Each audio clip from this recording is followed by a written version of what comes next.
లలిత jewellers వారి double ధమాకా offer. అన్ని బంగారు నగలపై తరుగులో 1% తగ్గింపు. పాత బంగారు నగల ఎక్స్చేంజ్ పై గ్రాముకు 150 రూపాయలు అదనంగా పొందండి.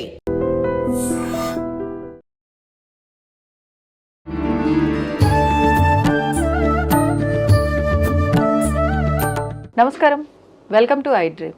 ధర్మ మార్గం విత్ విజిత కార్యక్రమానికి స్వాగతం. ప్రస్తుతం మనతో పాటు ఉన్నారు ప్రముఖ ఆధ్యాత్మికవేత్త ప్రొఫెసర్ సత్యనారాయణ మూర్తి గారు. ఇప్పుడు వారితో మాట్లాడి మరిన్ని విషయాలు తెలుసుకుందాం. నమస్కారం గురుజీ. నమస్కారం విజిత. గురుజీ, చాలా వరకు ఒక వ్యక్తి లక్షణాలు, స్వభావము అనేది వారు పుట్టిన వారాన్ని బట్టి కూడా డిసైడ్ చేయబడతాయని చెప్పంటూ ఉంటారు. ఉదాహరణకి అంటే సోమవారం పుట్టిన వారి లక్షణాలు ఒక రకంగా, మంగళవారం పుట్టిన వారి లక్షణాలు ఒక రకంగా. మనం ఇవాళ మాట్లాడబోతున్నది మంగళవారం పుట్టిన వారి లక్షణాలు, స్వభావం ఏ రకంగా ఉంటుందో వివరించండి. మంగళవారానికి అధిపతి కుజుడు కాబట్టి మంగళవారం నాడు పుట్టినటువంటి వాళ్ళంతా కూడా దూకుడు స్వభావంతో ఉంటారు. ఎక్కువగా పోలీస్ ఆఫీసర్లు, ఆర్మీ, ఫైర్ ఎక్స్టింగ్విషన్ డిపార్ట్మెంట్, ఆ తర్వాత కెమికల్స్, ఇలాంటి డిపార్ట్మెంట్స్లో చేస్తున్నటువంటి వాళ్ళు, రియల్ ఎస్టేట్ రంగంలో ఉన్నటువంటి వాళ్ళు కూడా ఈ యొక్క మంగళవారం నాడు పుట్టినటువంటి వాళ్ళు ఎక్కువ మంది ఉంటారు. అంటే గొడవలకి కాలు దువ్వే వాళ్ళు కూడా ఈ వారంలో ఉంటారనమాట. అంటే కుజుడు అంటే ఏంటి? సైన్యాధ్యక్షుడు ఆయన, సుబ్రహ్మణ్యేశ్వర స్వామి. అందువలన ఈ యొక్క సర్ప లక్షణాలు ఉంటాయి. అలాగే ఈ కేవలము వారం అని కాకుండా మనకి తిథులతో కలిసినప్పుడు మంగళవారం అనేక రకాలైనటువంటి క్వాలిటీస్ని, ఫలితాలని ఇస్తూ ఉంటుంది. ఉదాహరణకి మంగళవారం నాడు అమావాస్య కలిసింది. మంగళవారం అమావాస్య అంటేనే భయం జనంకి. మంగళవారంతో కూడినటువంటి అమావాస్య మనం తీసుకున్నప్పుడు కొంచెం తీవ్రమైనటువంటి సాధనలకి అదే ఉపయోగపడుతుంది. ఆదివారం అమావాస్యకి ఎక్కువగా భయపడతాం. అంటే మంగళవారం అమావాస్య కూడా నెగిటివా? అన్ని ఇప్పుడు ఆదివారం అమావాస్య మంత్రతంత్ర శాస్త్రాలకి గట్టిగా చెప్పుకుంటాం. అలాగే శనివారం అమావాస్య కూడా ఉంటుంది. లక్ష్మీ నారసింహ తంత్రానికి శనివారం అమావాస్య వచ్చిన రోజున పూజ చేస్తే లక్ష్మీ నరసింహస్వామిని అది ఫలిస్తుంది. నెక్స్ట్ గురువారం అమావాస్య దత్తాత్రేయ తంత్రం ఫలిస్తుంది. అందువల్లనే గురు చరిత్రలో గురువారం అమావాస్య వచ్చిన తిథిన మనము అష్టతీర్థాలలో భీమా అమరజా నది సంగమంలో స్నానం చేయాలని చెప్పి దేవతలనే ఆదేశించాడు గురుదేవుడు అయినటువంటి దత్తాత్రేయుడు. కాబట్టి ఆ విధంగా అది. ఇక మంగళవారం అమావాస్య శతభిష నక్షత్రం రోజున అది సర్పాలకు సంబంధించింది. మంగళవారం అంటేనే కుజుడు సర్ప దేవత, అనంతాది నవకుల నాగదేవతల అధిష్టాన దేవతలు. అలాగే ఈ యొక్క రేణుకా ఎల్లమ్మ నాగదేవత అని అంటుంటాం కదా, వాళ్ళు కూడా నాగదేవతలే, చిన్నమస్త. అలాగే ఈ యొక్క సర్పాలకు సంబంధించి ఎంతమంది దేవతలు ఉన్నప్పటికీ కూడా మనము ఈ వల్లీ దేవసేన సమేత శ్రీ సుబ్రహ్మణ్యేశ్వర స్వామినే నమః అంటాము. సుబ్రహ్మణ్యేశ్వర స్వామికి చెందుద్ది. అంటే ఏ విధంగా అయినా సరే ఈ యొక్క మనం మంగళవారం అనేటటువంటిది సర్పాలకు సంబంధించింది. కాబట్టి మంగళవారము శతభిష నక్షత్రము అమావాస్య రోజున పుట్టిన కన్యని విషకన్య అంటారు, తంత్రశాస్త్రాలు చెప్తున్నాయి. అందువలన వాళ్ళని కనుక ఎవరైనా ఇప్పుడు చిరంజీవి సినిమా మనం ఖైదీ అనే సినిమా చూసాం. రోజు కొంత వేపాకులో విషమం పెట్టేస్తుంటే బాడీ అంతా కూడా పాయిజన్ అయిపోయి అతనే పాయిజనస్ పర్సన్గా తయారైపోతాడు. ఆ విధంగా వీళ్ళకి ఏ వేపాకులు పెట్టాల్సిన అవసరం లేదు. బై బర్త్ వీళ్ళలో కొంత మంత్రశక్తి ఉంటుంది. అంటే మంత్రవేత్తలు అనమాట వీళ్ళు. అది తెలియక మామూలుగా పెళ్లి చేసుకున్న హస్బెండ్ అందరు ఆడవాళ్ళని తిడుతున్నట్టు తిడితే ఈ అమ్మాయి నాగజాతికి సంబంధించింది కాబట్టి బుష్మని వేసేస్తుంది అనమాట కాటు. తిట్టక్కర్లేదు, ఫిజికల్గా తిట్టక్కర్లేదు, కొట్టక్కర్లేదు, మనసులో జస్ట్ వీడు అయిపోవాలనుకుంటే అంతే అయిపోతాడు వాడు. అంటే అంత పవర్ ఉంటుంది మాటకి. చాలా మంది తల్లుళ్ళు పాపం అరే నిన్ను నీ భార్య పెళ్ళ వదిలేయాలా అని సరదాగా తిడుతూ ఉంటారు చిన్నప్పుడు వేడిపిస్తుంటే. ఆడవాళ్ళ భర్తల్ని శ్రీకాకుళం సైడ్ సచ్చినోడా అంటారు వాళ్ళు.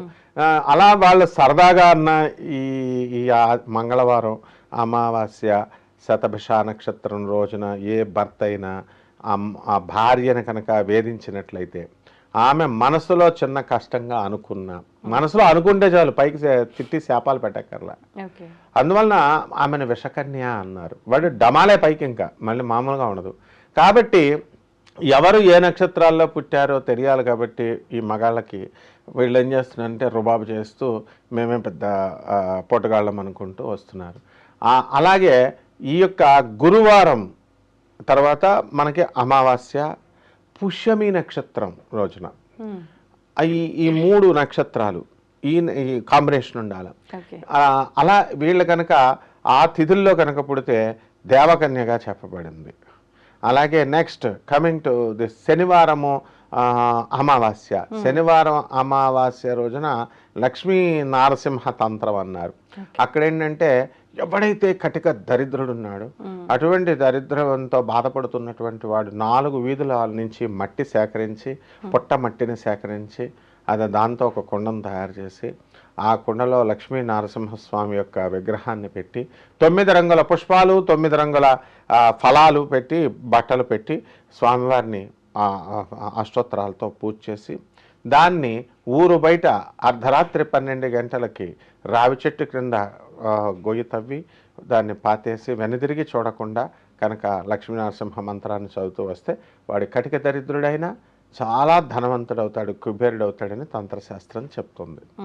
అంటే అది చాలా ఈజీగా అనిపించింది మనం వినడానికి, కానీ అది తవ్వడానికి ఊరు బయట రావి చెట్టు దగ్గర మనం అర్ధరాత్రి 12 గంటలకు వెళితే దేని పట్టుకుని వెళ్ళాలా? తవ్వాలంటే గుణపాలు పట్టుకెళ్ళాలా, కారులో పట్టుకెళ్తుంటే పోలీసు వాళ్ళు పట్టుకుంటారు, ఎందుకు వెళ్తున్నాం అని, మారణాయుధాలు పట్టుకెళ్తున్నాం అని కేసు బుక్ చేస్తారు. పోనీ ఏమీ లేకుండా అక్కడికి వెళ్ళి మనం ఎవరినన్నా అడుగుదామంటే ఎందుకు అని అడుగుతారు వాళ్ళు. అప్పుడు ఏ టెంట్ హౌస్ వాళ్ళనో ఎవరినో అడిగితే ఏమన్నా చేతబడి చేస్తున్నాం రాత్రి 12 గంటలకి అని అడుగుతారు. ఎన్ని ప్రాక్టికల్ కష్టాలు ఉంటాయి. పోనీ ముందెళ్ళి తవ్వేసి అక్కడ కూర్చోపెడితే అక్కడ ఏ పాములో రాత్రి 12 గంటలకు అందులో చేరి ఉంటాయి. కాబట్టి అంత ఈజీ కాదు మంత్రతంత్ర శాస్త్రాలు అనేటటువంటివి. ప్రాక్టికల్గా స్వామి వారి యొక్క కృపా కటాక్షంతో ఉండాలి. అందువలన ఇక్కడ నేను చెప్పేది ఏంటంటే ఈ స్త్రీలని మనము 27 నక్షత్రాలుగా మనం కేటగరైజ్ చేశాము. కేటగరైజ్ చేసినప్పుడు 7 వారాలు కేటగరైజ్ చేశాము. తర్వాత తిథులు 15 తిథుల్లో కేటగరైజ్ చేశాము. కాబట్టి ఏ తిథిలో ఎవరు కాంబినేషన్స్తో పుట్టారు అనేటటువంటిది ఇది చాలా డెప్త్ ఉన్నటువంటి సైన్స్ అన్నమాట.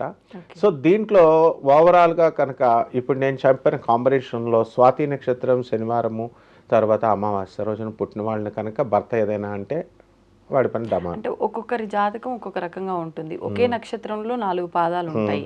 ఏ పాదంలో పుట్టిన వారైనా సరే మీరు చెప్పిన కాంబినేషన్స్ అందరి వ్యక్తిత్వం ఇలానే ఉంటుంది. డెఫినెట్లీ వ్యక్తిత్వం కాదు, వాళ్ళ నుంచి ఎఫెక్ట్స్ న్యూటన్స్ మరి ఎఫెక్ట్స్ ఎలా ఉంటే వాళ్ళ హస్బెండ్ న్యూటన్స్ థర్డ్ లా ఇప్పుడు ఇతను మామూలుగా అనుకొని ఇప్పుడు మోడీ గారు ఉన్నారు, నరేంద్ర మోడీ గారు, మనము ఆయన మామూలు మనిషే కదా అనుకుంటే ఎట్లా? ఆయన ఒప్పుకోడు కదా, నేను ప్రైమ్ మినిస్టర్, నేను your laymen on the road అంటాడు. అలాగే ఆ స్పెషల్ లక్షణాలతో పుట్టిన అమ్మాయిలు వీళ్ళు, వాళ్ళు దేవకన్యలు, వాళ్ళు సర్పకన్యలు, నాగజాతికి సంబంధించిన వాళ్ళు, యక్షజాతి, గంధర్వ జాతి స్త్రీలు, స్టార్స్ అంటారు. ఇప్పుడు సినిమా హీరోయిన్లు, యాంకర్లు మీరంతా ఎవరనుకుంటున్నావు? గంధర్వకన్యలు మీరంతా, స్టార్స్ అనమాట, ఆకాశం నుంచి వచ్చారు. అందువల్లనే ఫ్యాన్స్ ఉంటారు మీకు. అప్పుడు ఒక హీరోయిన్, ఇప్పుడు నయనతార ఉంది, ఆమెకు ఒక కల్ట్, తమన్నా ఆమెకు ఒక బెల్ట్, అలాగే ధర్మ మార్గంలో విజిత నీకు ఒక బెల్ట్. ఇట్లా ఎందుకు మీరు మెస్మరైజ్ చేస్తున్నారు? మీరు వెళ్ళి నాకు ఫ్యాన్ అవ్వ అంటున్నారా? ఏం అవరు. మిమ్మల్ని చూడగానే వాళ్ళ మనసు పరవశించిపోద్ది. మనసు పరవశించనే అని వాళ్ళు పాడుకుంటారు ఫ్యాన్స్, హీరోయిన్స్ మీరు. కాబట్టి యువర్ ఆల్ స్టార్స్ అనమాట. అండ్ నక్షత్రాలు మరి అందువల్లనే ప్రతి ఒక్కళ్ళు అట్రాక్ట్ అవుతారనమాట.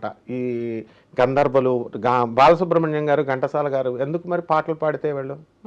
సో ఆ రకంగా ఉంటారు. కాబట్టి తెలియక హస్బెండ్స్కి మనం మగవాళ్ళకి చెప్పేది ఏంటంటే never under estimate, don't judge a book by its cover అన్నాం.